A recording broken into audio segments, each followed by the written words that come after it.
Hello दोस्त, मैं Ritesh sir from R research centre. Research centre के आईआईटी जेई की तैयारी और नीट की तैयारी में आप सभी का हार्दिक अभिनंदन है। आज हम लोग एक बहुत बेहतरीन कॉन्सेप्ट लेंगे और इस कॉन्सेप्ट को मैं इस प्रकार से दूंगा कि आपके दिमाग में पूरी तरह से फिट हो जाएगा। तो चलिए हम करते हैं आपके दिमाग में एकदम बेहतरीन तरीक़ों से इस कॉन्सेप्ट को फिट। दोस्त, अगर मैं यहाँ पर एक इलिप्स लेता हूँ, इलिप्स का पहले मतलब समझ लीजिए।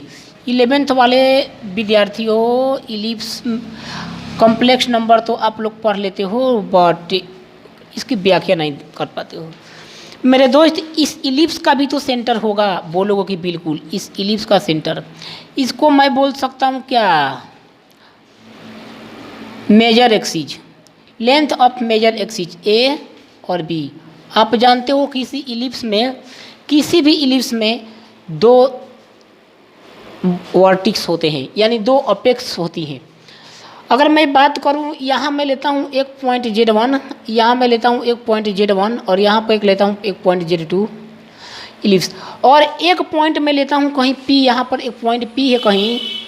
ये पॉइंट इस दोनों पॉइंट से कहीं भी घूमे, इसको जहाँ भी घुमाओ घूमने के लिए स्वतंत्र है। जैसा ये भी एक प्रकार का सर्कल है, लेकिन दो पॉइंट से सर्कल और इलिप्स में डिफरेंस क्या है। सर्कल के मतलब होता है कि वो सर्कल का जो मतलब होता है, एक सेंटर मान को पॉइंट P कहीं घूमता है तो उसका जो डिस्टेंस होता है ऑलवेज सेम होता है। इसको लोकस कहा जाता है। बोलो कि हाँ, इसको क्या बोलोगे, लोकस।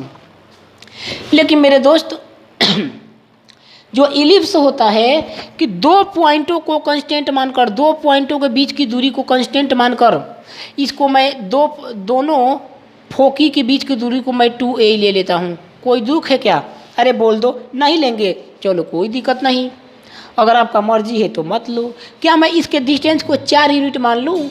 अब खुश हो? आप बोलोगे बिल्कुल। क्या मैं इसके डिस्टेंस को 8 यूनिट मान लूँ? कोई दुख दर्द नहीं। लेकिन मेरे दोस्त, अगर ये पॉइंट, अगर मैं इस पॉइंट को यहाँ से मिला दूँ और इस पॉइंट को यहाँ से मिला दूँ, तो मैं कहता हूँ कि ये पॉइंट, ये अगर यहाँ से ये दोनों पॉइंटों से ये कहीं घूमेगा तो कितना भी घूमेगा तो ये बीच की दूरी के इक्वल होगा।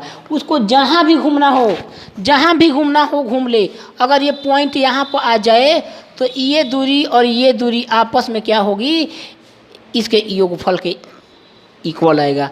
अगर इस पॉइंट को आप यहाँ पर भी घुमा लो P पे, तो ये डिस्टेंस और ये डिस्टेंस हमेशा क्या रहेगा, कांस्टेंट रहेगा। तो हमारे कहने का मतलब मेरे दोस्त, अगर ये पॉइंट Z0 है, तो ये डिस्टेंस इस पॉइंट से ये distance mode of Z0 minus Z1 plus mode of Z0 minus Z2 हमेशा इक्वल आएगा किसके, mode of Z1 minus mode of Z2 का। एक कॉम्प्लेक्स नंबर में इलिप्स का यही हमारा क्या बनता है, इक्वेशन बनता है। आप देख लोगे कि दो पॉइंट से, इलिप्स का मतलब होता है, सर्किल का मतलब होता है एक पॉइंट से कोई पॉइंट उसके अराउंड क्या करती है, रोटेट करती है। लेकिन यहाँ दो पॉइंट से वो कहीं घूमे, लेकिन ये डिस्टेंस हमेशा क्या रहेगा, कांस्टेंट रहेगा। इसी को कहा जाता है the application of complex number in geometry in ellipse. एक और बात मेरे दोस्त, ये डिस्टेंस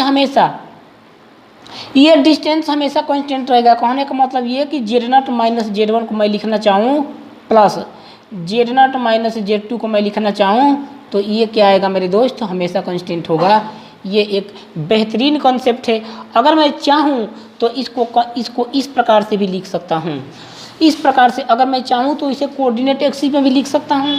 कुछ देर के लिए अगर मैं मान लूँ Z1 को, क्या मैं मान लेता हूँ मेरे दोस्त X1 प्लस IY1, तो क्या आपको मानने में कोई प्रॉब्लम है? अगर मैं Z2 को मान लेता हूँ X2 प्लस IY2, तो मानने में कोई प्रॉब्लम है? और Z0 को मैं मान लेता हूँ X प्लस IY। मेरे दोस्तों, तो आप एक बात मुझे बताओ कि ये पॉइंट तो जो होगा X1 IY1 होगा, ये जो पॉइंट होगा X2 IY2 होगा, और ये पॉइंट जो होगा मेरे दोस्त X IY होगा। तो एक मुझे बात बताइए आप, डिस्टेंस ले लीजिए आप, तो यहाँ से मैं देखता हूँ कि root under x2 minus x का होल स्क्वायर प्लस y2, मतलब i यहाँ ले लेते हैं, i into y2 minus i into y के whole square plus root under ये डिस्टेंस ले लीजिए आप, तो क्या बनेगा x1 माइनस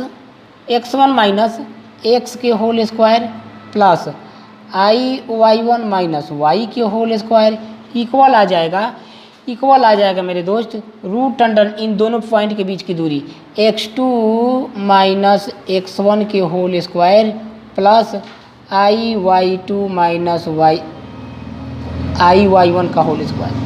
तो यहाँ से सॉल्व करोगे तो ये भी डिस्टेंस मेरा क्या बन जाएगा, root under x2 minus x1 के whole square plus y2 minus y1 के होल स्क्वायर इक्वल ही बनेगा।